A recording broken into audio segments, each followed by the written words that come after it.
Hi hello guys, ನಮಸ್ಕಾರ. Welcome back to my YouTube channel. So guys ಎಲ್ಲ ಹೇಗಿದ್ದೀರಾ, ಏನು ಮಾಡ್ತಾಯಿದ್ದೀರಾ ಅಂತ ಹೇಳ್ತಾ ಬನ್ನಿ. ಇವತ್ತಿನ ಟಾಪಿಕ್ಕು ಕ್ರಿಪ್ಟೋ ಕರೆನ್ಸಿ ಟ್ರೇಡಿಂಗ್ ಬಗ್ಗೆ ಮಾತಾಡ್ತಿದ್ದೀನಿ. ಸೊ ನಾನು ಎಷ್ಟೊಂದು ವೀಡಿಯೋಗಳಲ್ಲಿ ಒಂದು 2-3 ವೀಡಿಯೋ ಮಾಡಿದ್ದೀನಿ. Stock market trading, stock market investment, mutual funds, gold investment, digital gold, ಈ ಥರ ಎಷ್ಟೊಂದು ವೀಡಿಯೋಸ್ ಮಾಡಿದ್ದೀನಿ. ಬಟ್ ಅದರಲ್ಲಿ ಸೆಂಟ್ರಲ್ಲಿ ಹೇಳಿದ್ದೀನಿ ಗೈಸ್, ಕ್ರಿಪ್ಟೋ ಕರೆನ್ಸಿ ಟ್ರೇಡಿಂಗ್ನ ಅವಾಯ್ಡ್ ಮಾಡಿ ಅದು ಹೆವಿ ಡೇಂಜರಸ್ಸು ಅಂತ. ಬಟ್ ಇದಕ್ಕೆ ಅಂತಲೇ ಒಂದು ವಿಡಿಯೋ ಮಾಡಿರಲಿಲ್ಲ ನಾನು. ಸೊ ನಾನು ಅದಕ್ಕೋಸ್ಕರ ಕ್ರಿಪ್ಟೋ ಕರೆನ್ಸಿ ಬಗ್ಗೆನೇ ಇವತ್ತು ಮಾತಾಡೋಣ ಅಂದ್ಬಿಟ್ಟು ನಾನಿವತ್ತು ಹೇಳ್ತಾರ ಅಂಥದ್ದು. ದಯವಿಟ್ಟು ಈ ವಿಡಿಯೋಸು ಯಾರೆಲ್ಲ ಬಿಗಿನರ್ಸು, ಫ್ರೆಷರ್ಸು, ಟ್ರೇಡಿಂಗಲ್ಲಿ ಇಂಟ್ರೆಸ್ಟ್ ಐತೆ ಬಟ್ ನಾನು ಇನ್ನೂ ಏನೂ ಎಕ್ಸ್ಪೀರಿಯೆನ್ಸ್ ಇಲ್ಲ ಅನ್ನೋರು ಈ ವಿಡಿಯೋ ಕಂಪ್ಲೀಟಾಗಿ ನೋಡಿ ಗೈಸ್. ಯಾಕೆ ಅಂದರೆ ದಯವಿಟ್ಟು ಸ್ಟಾರ್ಟ್ ಮಾಡಬೇಡಿ, ನೀವು ಕಂಪ್ಲೀಟಾಗಿ ಈ ವಿಡಿಯೋ ಕಂಪ್ಲೀಟಾಗಿ ನೋಡಿ. ಮತ್ತು ನಾನೇನು ಹೇಳೋಕೆ ಕೊಡ್ತೀನಿ ಅಂದರೆ, ಬಿಗಿನರ್ಸ್ಗೆ ಕ್ರಿಪ್ಟೋ ಕರೆನ್ಸಿ ಟ್ರೇಡಿಂಗು ಅಲ್ಲ. ಸೊ ದಯವಿಟ್ಟು ಯಾವುದಾದ್ರೂ ಕೋಚಿಂಗ್ ಸೆಂಟರ್ಗೆ ಹೋಗಿ ಕೋಚಿಂಗ್ ತಗೊಂಡು ಒಂದು ಸ್ವಲ್ಪ ಎಕ್ಸ್ಪೀರಿಯೆನ್ಸ್ಡ್ ಆಗಿ ಬೇಕಾದ್ರೆ ನೀವು ನೆಕ್ಸ್ಟ್ ಮೂವ್ ತಗೊಂಡ್ರೆ ಖುಷಿ. ನೀವೇನಾದರೂ ನನ್ನ ಹತ್ರ ದುಡ್ಡಿಲ್ಲ, ಕೋಚಿಂಗ್ ಸೆಂಟ್ರಿಗೆ ಸೇರ್ಕೊಳ್ಳೋಕೆ ದುಡ್ಡಿಲ್ಲ, ಅದಕ್ಕೆ ದುಡ್ಡಿಲ್ಲ, ಇದಕ್ಕೆ ದುಡ್ಡಿಲ್ಲ, ಬಟ್ ನನಗೆ ದುಡ್ಡು ಮಾಡಬೇಕು, ನನ್ನ ಹತ್ರ ಈಗ ಒಂದು 10,000 ರೂಪಾಯಿ ಐತೆ, ನಾನು ಎಲ್ಲಿಗೂ ಇನ್ವೆಸ್ಟ್ ಮಾಡಲ್ಲ, ನಾನು ಕ್ರಿಪ್ಟೋ ಕರೆನ್ಸಿಲಿ ಹಾಕಬೇಕು, ನಾನು ಹೆವಿ ದುಡ್ಡು ಮಾಡಬೇಕು. ಸೊ ಎಲ್ಲ ನಾನು ಟೆಲಿಗ್ರಾಮ್ ಅಕೌಂಟಲ್ಲೆಲ್ಲ ಎಷ್ಟೊಂದು ಜನ ಫಾಲೋ ಮಾಡ್ತಾಯಿದ್ದೀನಿ. ಅವರೆಲ್ಲ ಏನು BMW, ರೋಲ್ಸ್ ರಾಯ್ಸು ಎಲ್ಲ ಕಾರು ತಗೊಂಡು ದುಬೈಗೆ ಹೋಗಿ ಸೆಟ್ಲಾಗಿ ಫುಲ್ಲು ಪೀಸಾಗಿ ಎಂಜಾಯ್ ಮಾಡ್ತಿದ್ದಾರೆ. ಇನ್ಸ್ಟಾಗ್ರಾಮಲ್ಲಿ ಫಾಲೋ ಮಾಡ್ತಾಯಿದ್ದೀನಿ. ಸುಮಾರು ಜನ ಟ್ರೇಡರ್ಸು, ಕ್ರಿಪ್ಟೋ ಟ್ರೇಡರ್ಸು ನೆಕ್ಸ್ಟ್ ಲೆವೆಲಲ್ಲಿ ಅರ್ನಿಂಗ್ಸ್ ಮಾಡ್ತಿದ್ದಾರೆ. ಸೊ ಅಲ್ಲಿ ಫಾಲೋ ಮಾಡ್ತಾಯಿದ್ದೀನಿ, ಇಲ್ಲಿ ಫಾಲೋ ಮಾಡ್ತಾಯಿದ್ದೀನಿ, ಅವ್ರನ್ನ ಮಾಡ್ತಾಯಿದ್ದೀನಿ, ಇವ್ರನ್ನ ಮಾಡ್ತಾಯಿದ್ದೀನಿ. ಅವ್ರನ್ನೆಲ್ಲ ನೋಡಿ ಸಿಕ್ಕಾಪಟ್ಟೆ ಮೋಟಿವ್ ಆಗ್ಬಿಟ್ಟಿದ್ದೀನಿ. ನಾನು ಏನೇ ಆಗಲಿ ಒಂದು 10,000 20,000 ಐತೆ, ಬೇಕಾದ್ರೆ ಇನ್ನೊಂದು 1 ಲಕ್ಷ ಸಾಲ ಮಾಡಿಬಿಡ್ತೀನಿ. ಸಾಲ ಮಾಡ್ಬಿಟ್ಟು ನಾನು ಇನ್ವೆಸ್ಟ್ ಮಾಡಿಬಿಟ್ಟು ನಾನು ನೆಕ್ಸ್ಟ್ ಲೆವೆಲ್ ದುಡ್ಡು ಮಾಡಿಬಿಡ್ಬೇಕು. ಸೊ ಇಂಥವ್ರಿಗೆಲ್ಲ ನಾನು ಏನು ಹೇಳೋಕೆ ಕೊಡ್ತೀನಿ ಅಂದರೆ, ನಿಮ್ಮ ದುಡ್ಡನ್ನ ಕಳ್ಕೊತೀರ guys. So if in case ನೀವೇನಾದರೂ ಸೇವಿಂಗ್ಸ್ ಆಗಿದ್ದರೆ ಕಳ್ಕೊತೀರಾ, ಡಿಪ್ರೆಷನ್ಗೆ ಹೋಗ್ತೀರಾ, ಬೇಜಾರಾಗುತ್ತೆ, ಫೈನ್, ಓಕೆ, ಅದೊಂದು ಸೇವಿಂಗ್ ದುಡ್ಡು. ಬಟ್ ಆ ದುಡ್ಡು ಮೇಲೆ ಯಾರೂ ಡಿಪೆಂಡ್ ಆಗಿರಲ್ಲ, ನಿಮ್ಮ ಅಧಿಕಾರ ಇರುತ್ತೆ ಆ ದುಡ್ಡು ಮೇಲೆ. ಓಕೆ ಫೈನ್, ಒಂದು ಎಕ್ಸ್ಪೀರಿಯೆನ್ಸ್ಡ್ ಆಯಿತು, ಒಂದು ಪಾಠ ಕಲ್ತ್ರಿ, ಎಕ್ಸೆಟ್ರಾ ಅಲ್ಲಿಗೆ ಬಿಡ್ಬೋದು. ಇಫ್ ಇನ್ ಕೇಸ್ ನೀವೇನಾದರೂ ಸಾಲ ಮಾಡಿ, ಲಕ್ಷಾಂತರ ರೂಪಾಯಿ ಸಾಲ ಮಾಡಿ ಇನ್ವೆಸ್ಟ್ ಮಾಡ್ತಾಯಿದ್ದೀನಿ ದುಡ್ಡು ಮಾಡೋಕ್ಕೋಸ್ಕರ ಅಂತೇನಾದರೂ ಆದರೆ ನರ್ಕ ನೋಡ್ಬಿಡ್ತೀರಾ. ನರ್ಕ ಅಂದರೆ ನೆಕ್ಸ್ಟ್ ಲೆವೆಲ್ ನರ್ಕ. ಯಾಕೆ ಅಂದರೆ ನೀವು ಹಾಕಿದ ತಕ್ಷಣ ದುಡ್ಡು ನೆಕ್ಸ್ಟ್ ಲೆವೆಲ್ ನಿಮ್ಮ ಲಕ್ಕು 100% ಲಕ್ಕಿರ್ಬೇಕು ಗೈಸ್. ನೀವೇನಾರು ಬಿಗಿನರ್ಸು ಕ್ರಿಪ್ಟೋ ಕರೆನ್ಸಿ ಟ್ರೇಡಿಂಗಲ್ಲಿ ದುಡ್ಡು ಹಾಕ್ತಾಯಿದ್ದೀನಿ ಅಂದರೆ 100% ಲಕ್ಕಿರಬೇಕು. 100ಗೆ 150-200% ಲಕ್ಕಿರ್ಬೇಕು ಅದಕ್ಕೆಲ್ಲ. ಸೊ ಹಾಕಿ ದುಡ್ಡು ಏನೋ ನಿಮಗೆ ಡಬಲಾಗಿ ರಿಟರ್ನ್ ಆಗೋಯ್ತು, ನೀವು ಸಾಲ ತೀರಿಸ್ಬಿಟ್ಟು ಬಂದಿರೋ ಪ್ರಾಫಿಟಲ್ಲಿ ಆಟ ಆಡ್ತಾಯಿದ್ದೀನಿ ಅಂದರೆ ಖುಷಿ. ಬಟ್ 0.01% ಜನರಿಗೆ ಮಾತ್ರ ಆ ಥರ ಆಗೋ ಅಂಥದ್ದು, ಎಲ್ರಿಗೂ ಆಗಲ್ಲ. ಸೊ ದಯವಿಟ್ಟು ಹೇಳ್ತಾಯಿದ್ದೀನಿ, ಯಾರು ಆ ರೇಂಜಿಗೆ ರಿಸ್ಕ್ ತಗೊಳಕ್ಕೆ ಹೋಗಬೇಡಿ. ಏನಂತಕ್ಕೆ ಹೇಳ್ತಾಯಿದ್ದೀನಿ ಅಂದರೆ ಗೈಸ್, ಇವಾಗ ನಾನು ಸಿಂಪಲಾಗಿ ಒಂದು ಹೇಳ್ತೀನಿ. ಸೊ ಟ್ರೇಡಿಂಗಲ್ಲಿ ಸ್ಟಾಕ್ ಮಾರ್ಕೆಟಲ್ಲಿ ಅಂದರೆ ಇಂಡಿಯನ್ ಸ್ಟಾಕ್ ಮಾರ್ಕೆಟಲ್ಲೂ ಟ್ರೇಡಿಂಗ್ ಐತೆ, ಫ್ಯೂಚರ್ ಆ್ಯಂಡ್ ಆಪ್ಷನ್ಸ್ ಐತೆ. ಸೊ ಆರಾಮಾಗಿ ನೀವು ಫ್ಯೂಚರ್ ಆ್ಯಂಡ್ ಆಪ್ಷನ್ಸಲ್ಲಿ ಬೇಕಾದ್ರೆ ಇಂಡಿಯನ್ ಸ್ಟಾಕ್ ಮಾರ್ಕೆಟಲ್ಲಿ ಆರಾಮಾಗಿ ಪ್ರಾಕ್ಟೀಸ್ ಮಾಡ್ಬೋದು.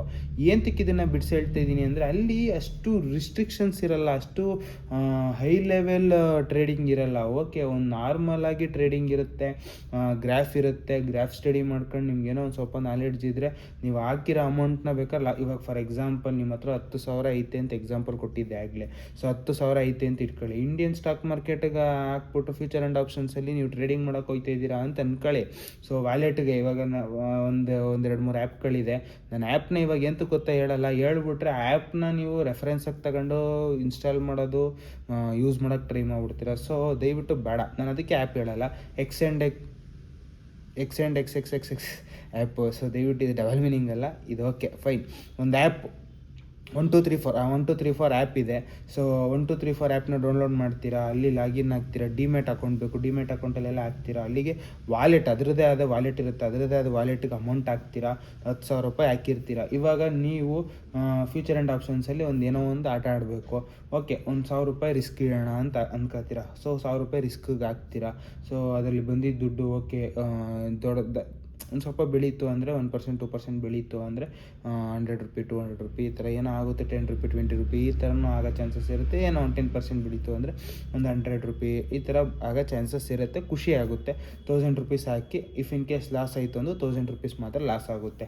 ಸೊ ಇದು ಈಸಿ ಲೆವೆಲು. ಮತ್ತು ಇದರಲ್ಲಿ ಯಾವುದೇ ಥರ ಟಫ್ ಇರಲ್ಲ, ಇದರಲ್ಲಿ ಯಾವುದೇ ಥರ ಹೈಟೆಕ್ ಇರಲ್ಲ. ಸೊ ಆರಾಮಾಗಿ ಮಾಡ್ಬೋದು. ಇವಾಗ ನಾನು ಕ್ರಿಪ್ಟೋ ಕರೆನ್ಸಿಗೆ ಬರ್ತೀನಿ ಗೈಸ್.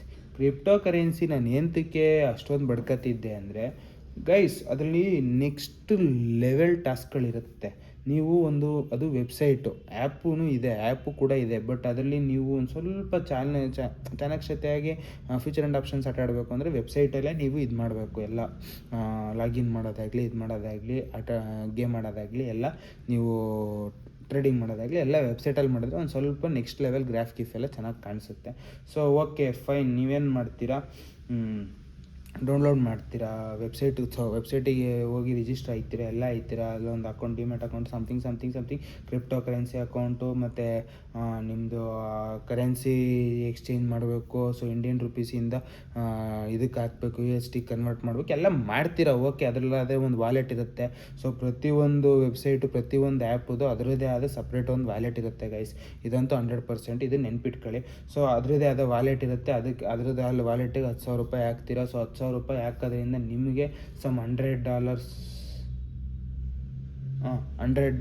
ಸಮಥಿಂಗ್ ಏನೋ ಸಿಗುತ್ತೆ. ನನ್ನ ಪ್ರಕಾರ $99 ಸಮಥಿಂಗ್ ಚೇಂಜ್ ಏನೋ ಸಿಗುತ್ತೆ. ಅದ್ರದ್ದು ಟ್ಯಾಕ್ಸ್ ಗಿಕ್ಸ್ ಎಲ್ಲ ಕಳೆದು ಏನೋ ಆಗಿ $100 ಬರುತ್ತೆ ಅಂತ ಇಟ್ಕೊಳ್ಳಿ. ಆಯಿತು, $100 ಆಗೋಷ್ಟು ಅಮೌಂಟ್ನ ನೀವು ಹಾಕಿದ್ದೀರಾ. ಓಕೆ, $100 ಇದೆ ನಿಮ್ಮ ಹತ್ರ. ಇವಾಗ ನೀವು ಫ್ಯೂಚರ್ ಆ್ಯಂಡ್ ಆಪ್ಷನ್ಸ್ಗೆ ಎಂಟ್ರಿ ಆಯ್ತೀರಾ. ಸೊ ಇಲ್ಲಿ ತುಂಬ ನೆಕ್ಸ್ಟ್ ಲೆವೆಲ್ RSI ಇರುತ್ತೆ. RSI ಗ್ರಾಫ್ ಕಂಡುಹಿಡಿಬೇಕು, ಅದು ಕಂಡುಹಿಡಿಬೇಕು. ಬಿಲೋ 30 ಇದ್ರೆ ಏನು ಮಾಡಬೇಕು, ಅಬೋ 30 ಇದ್ರೆ ಏನು ಮಾಡಬೇಕು, ಬಿಲೋ 30 ಇದ್ರೆ ಏನು ಮಾಡಬೇಕು, ಅಬೋ 70 ಇದ್ರೆ ಏನು ಮಾಡಬೇಕು, ಬಿಲೋ 70 ಇದ್ರೆ ಏನು ಮಾಡಬೇಕು, RSI ಈ ಥರದ್ದೆಲ್ಲ ಒಂದಷ್ಟು ಸ್ಟಡಿ ಮಾಡೋದಿರುತ್ತೆ. ಸೊ ನೀವು ಸ್ಟಡಿ ಮಾಡಿಲ್ಲ ಅಂದರೆ ಇದ್ರ ಬಗ್ಗೆ ನಿಮ್ಗೆ ಏನೂ ಗೊತ್ತಿರಲ್ಲ. ಸೊ ಓಕೆ, ಇದರಲ್ಲಿ ಒಂದು ಬರುತ್ತೆ, ಲಿವ್ರೇಜ್ ಅಂತ ಒಂದು ಬರುತ್ತೆ. ಸೊ ಇದ್ರ ಬಗ್ಗೆ ನಾನು ಯಾವುದೇ ಒಂದು ವೀಡಿಯೋದಲ್ಲಿ ಹೇಳಿಲ್ಲ. ಸೊ ಲಿವ್ರೇಜ್ ಅಂತ ಬಂದಾಗ ಏನಾಗುತ್ತೆ ಅಂದರೆ ಗೈಸ್, ಅಲ್ಲಿ 10, 20, 30, 40, 50, 60, 70, 80, 90, 100 ಸಮಥಿಂಗ್ 30, 40, 70, 50, 70, 100 ಅಂತೇನೋ ಇರುತ್ತೆ. ಸೊ ಲಿವ್ರೇಜ್ ಅಂದರೆ ಏನು ಅಂದರೆ 10 ಅಂತಿದ್ರೆ ₹1 ಇಂಟು 10 ಸತಿ ನೀವು ಇಂಟು ಮಾಡೋದು. ಸೊ ₹1 ಹಾಕ್ತಿದ್ರೆ ಇಂಟು 10, ₹10 ಹಾಕ್ದಂಗೆ ಲೆಕ್ಕ. ಸೊ 50 ಇದ್ದರೆ ಇಂಟು 50, ನೀವು ಎಷ್ಟು ಅಮೌಂಟ್ ಹಾಕ್ತೀರ ಅಷ್ಟು ಇಂಟು 50. ಲಿವ್ರೇಜ್ ಅಂದರೆ ಇದು. ಸೊ ದಯವಿಟ್ಟು ನೆನ್ಪಿಟ್ಕೊಳ್ಳಿ, ಲಿವ್ರೇಜ್ ಅಂದರೆ ಇದು. ಸೊ ಲಿವ್ರೇಜ್ ನೀವೇನಾದ್ರೂ 120, 130 ಕೊಟ್ಬಿಟ್ರೆ ಇಂಟು 120, 130 ಅಮೌಂಟ್ ಅಷ್ಟು ಇನ್ವೆಸ್ಟ್ ಮಾಡ್ದಂಗೆ ಲೆಕ್ಕಾಚಾರ ಅದು. ಇಲ್ಲಿ ಒಂದು ಬೆನಿಫಿಟ್ ಏನಂದರೆ, ನಿಮ್ಮ ಹತ್ರ $100 ಇದ್ದರೆ ನೀವು $50, $120, $100 ಇದ್ದರೆ $1,000 ಈ ಥರ ಆಟ ಆಡ್ಬೋದು. ಸೊ $1,000 ಬೇಕಾದ್ರೆ ಇನ್ವೆಸ್ಟ್ ಮಾಡ್ಕೊಂಡು $1,000 ಇರೋ ಥರ ನೀವು ಇದು ಮಾಡ್ಕೊಂಡು ಆಟ ಆಡ್ಬೋದು. ಸೊ ಅಂದರೆ ಫ್ಯೂಚರ್ ಆ್ಯಂಡ್ ಆಪ್ಷನ್ಸಲ್ಲಿ ಟ್ರೇಡಿಂಗ್ ಮಾಡ್ಬೋದು. ಸೊ ಇವಾಗ ನಾನೊಂದೇ ಒಂದು ಹೇಳ್ತೀನಿ, ಪ್ರಾಫಿಟ್ ಆಗೋದ್ರೆ ಗೈಸ್ ಅದರಂಥ ಲಕ್ಕು ಇನ್ನೊಂದಿಲ್ಲ. ಸೊ ಅದಕ್ಕೆ ಹೇಳೋದು, ಗ್ರಾಫ್ನ ಕ್ಲೀನಾಗಿ ಸ್ಟಡಿ ಮಾಡಿರಬೇಕು. ಯಾವಾಗ ಇನ್ಕ್ರೀಸ್ ಆಗುತ್ತೆ, ಯಾವಾಗ ಡಿಕ್ರೀಸ್ ಆಗುತ್ತೆ ಅನ್ನೋದನ್ನ ಫುಲ್ಲು ನೀವು ಸ್ಟಡಿ ಮಾಡಿರಬೇಕು. ಸೊ ಅವಾಗೇನಾಗುತ್ತೆ, ನೆಕ್ಸ್ಟ್ ಲೆವೆಲ್ ಆಗಿರುತ್ತೆ.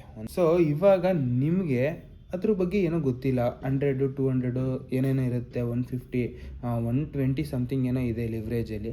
ಸೊ 120 ಇಡ್ತೀರಾ ಅಂತ ಇಟ್ಕೊಳ್ಳಿ.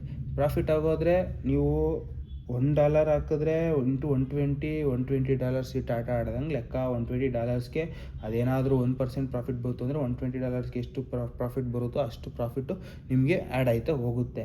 ಇಫ್ ಇನ್ ಕೇಸ್ ಲಾಸ್ ಆಗೋದ್ರೆ $120ಗೆ ಅಂದರೆ 1% ಲಾಸ್ ಆದರೆ ಎಷ್ಟಾಗುತ್ತೆ, ಆ ಥರ ಅಮೌಂಟು ಕಿತ್ಕೊಂಡು ಹೋಗುತ್ತೆ. ಅರ್ಥ ಆಯ್ತಾ ಗೈಸ್? ನಿಮಗೆ ಅರ್ಥ ಆಯಿತು ಅನಿಸುತ್ತೆ. ಸೊ ಇವಾಗ $100 ಇದೆ ನಿಮ್ಮ ಹತ್ರ. ಸೊ $100ನ ನೀವೇನು ಮಾಡ್ತೀರಾ, 100 ಲಿವ್ರೇಜಲ್ಲಿ ಇಡ್ತೀರಾ. ಸೊ ನಿಮ್ಮ ಹತ್ರ ಇವಾಗ $100 ಲೆಕ್ಕ ಅಲ್ಲ, ಸೊ $10,000 ಲೆಕ್ಕ ಇವಾಗ ನಿಮಗೆ.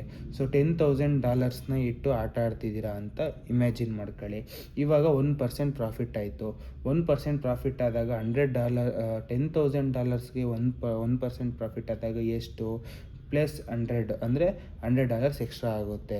ಇಫ್ ಇನ್ ಕೇಸ್ -1% ಆದರೆ $100 ಫುಲ್ಲು ವ್ಯಾನಿಷ್ ಆಗೋಗುತ್ತೆ. ಸೊ ಅದು ವ್ಯಾನಿಷ್ ಆದರೆ ನಿಮ್ಮ ಒರಿಜಿನಲ್ ಅಮೌಂಟು, ಒರಿಜಿನಲ್ ಇನ್ವೆಸ್ಟ್ಮೆಂಟ್ ಎಷ್ಟಿರುತ್ತೋ ಅಮೌಂಟು ಅದು ವ್ಯಾನಿಷ್ ಆದರೆ ಕಂಪ್ಲೀಟಾಗಿ ನಿಲ್ಲಾಗೋಗುತ್ತೆ.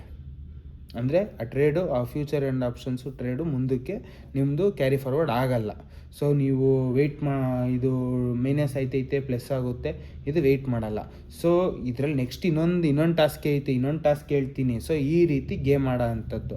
ಸೊ ನೋಡಿ, 1% ಪ್ರಾಫಿಟ್ ಆಯಿತು ಅಂದರೆ, ಒಂದೇ 1% ಜಾಸ್ತಿ ಆಯಿತು ಅಂದ್ರೂ ಸೊ ನಿಮ್ಗೇನಾಗುತ್ತೆ, $100 ಇಮ್ಮಿಡಿಯೇಟಾಗಿ ಡಬಲ್ ಆಗೋಗುತ್ತೆ, $200 ಹೋಗ್ಬಿಡುತ್ತೆ. ಸೊ ಅದೇ ನಿಮಗೆ -1% ಬಂತು ಅಂದರೆ ಕಂಪ್ಲೀಟಾಗಿ ವ್ಯಾನಿಷ್ ಆಗೋಗುತ್ತೆ. ಸೊ ಇದು ಆಟ, ಲಿವ್ರೇಜಲ್ಲಿ ಹುಷಾರಾಗಿರಬೇಕು ಅನ್ನೋದು ಇದಕ್ಕೇನೆ. ಸೊ ಇದು ಬಂದು ನಾನು ಇವಾಗ ಒಂದು ಹೇಳಿದೆ, ನಿಮ್ಮದು ಕಂಪ್ಲೀಟಾಗಿ ಆಫ್ ಆಗೋಗುತ್ತೆ, ಕಂಪ್ಲೀಟಾಗಿ ನಿಲ್ಲಾಗೋಗುತ್ತೆ, ಇದು ಟ್ರೇಡ್ ಮುಂದೆ ಕ್ಯಾರಿ ಫಾರ್ವರ್ಡ್ ಆಗಲ್ಲ ಅಂತ. ಇದನ್ನು ನೀವು ಸ್ಟಾರ್ಟ್ ಮಾಡೋಕ್ಕಿಂತ ಮುಂಚೆ 2 ಆಪ್ಷನ್ ಇರುತ್ತೆ ನಿಮಗೆ. ಒಂದು ಕ್ರಾಸ್ ಮಾರ್ಜಿನ್ ಅಂತ, ಇನ್ನೊಂದು ಐಸೋಲೇಟೆಡ್ ಮಾರ್ಜಿನ್ ಅಂತ.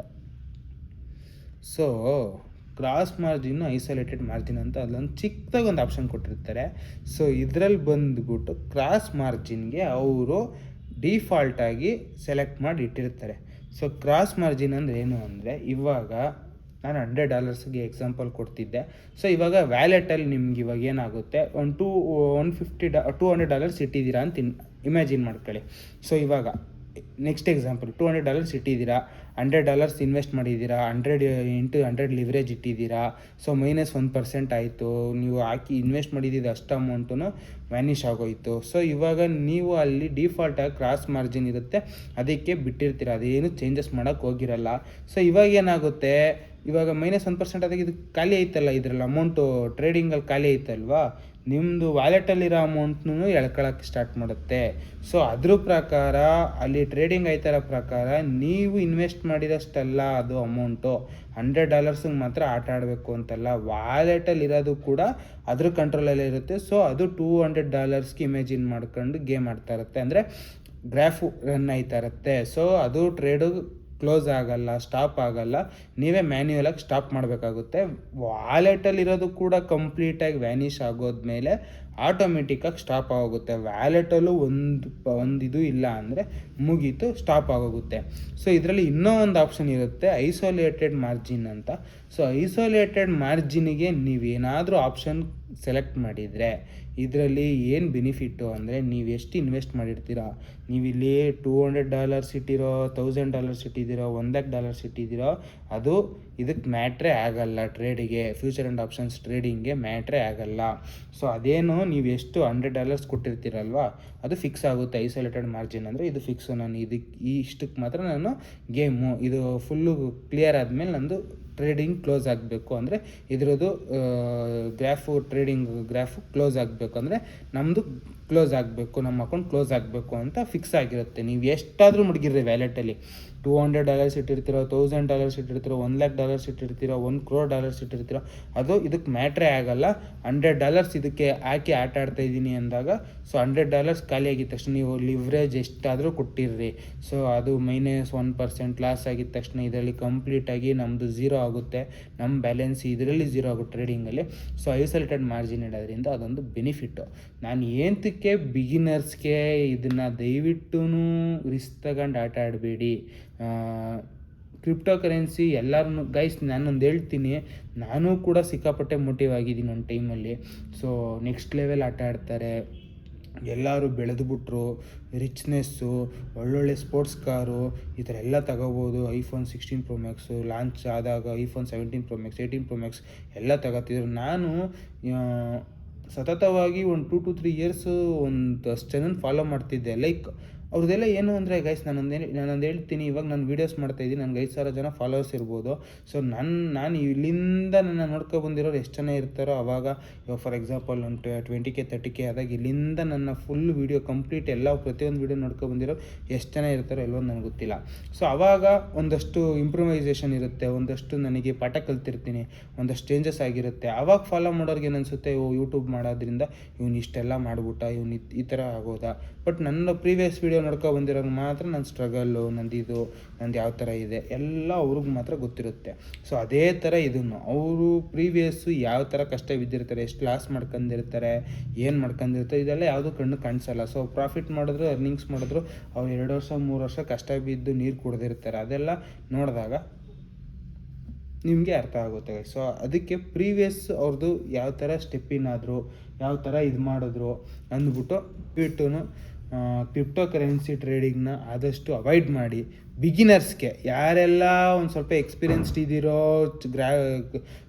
ಗ್ರಾಫ್ಗಳ ಬಗ್ಗೆ ಗೊತ್ತೋ, ಸ್ಟಡಿ ಮಾಡಿದ್ದೀರೋ, ಆಮೇಲೆ ಪೇಷನ್ಸ್ ಇದೆಯೋ, ಆಮೇಲೆ ಇನ್ನೊಂದಷ್ಟು ಸ್ಟಡಿ ಮಾಡಬೇಕು, ಅದೆಲ್ಲ ಒಂದು ಸ್ವಲ್ಪ ಸ್ಟಡಿ ಮಾಡಿ ಗ್ರಿಪ್ ಇರೋರು ಆದ್ರಾಗ ನೀವು ಅದಕ್ಕೆ ಸ್ಟೆಪ್ಪಿನ್ ಆಗೋದಲ್ಲೂ ಒಂದು ಅರ್ಥ ಇರುತ್ತೆ ಗೈಸ್. ಸೊ ದಯವಿಟ್ಟು ಕಂಟ್ರೋಲ್ ಮಾಡಿ, ಕಲೀರಿ. ಕಲ್ತ್ಬಿಟ್ಟು 2ರಿಂದ 3 ತಿಂಗಳು 6 ತಿಂಗಳು ತಪಾಸ್ ಮಾಡಿ ಕಲ್ತು ಸ್ಟಡಿ ಮಾಡಿ, ಓಕೆ ಫೈನ್ ನನ್ನ ಕೈಲಿ ಮಾಡ್ಬೋದು ಅಂತ ನಿಮ್ಗೊಂದು ಕಾನ್ಫಿಡೆನ್ಸ್ ಬಂದಮೇಲೆ ಕೂತ್ಕೊಂಡು ಕ್ರಿಪ್ಟೋ ಕರೆನ್ಸಿ ಮಾಡಿ ದುಡ್ಡು ಮಾಡಿ. ಯಾಕಂದರೆ ಪ್ರತಿಯೊಬ್ಬರು ದುಡ್ಡು ಮಾಡೋಕ್ಕೋಸ್ಕರನೇ ಎಲ್ಲ ಕಷ್ಟ ಬೀಳೋದು. ಸೊ ದುಡ್ಡು ಮಾಡಿ, ಎಂಜಾಯ್ ಮಾಡಿ, ಲೈಫ್ನ ಸೂಪರಾಗಿಡಿ, ಮಾರ್ಬಲೆಸ್ ಆಗಿಡಿ.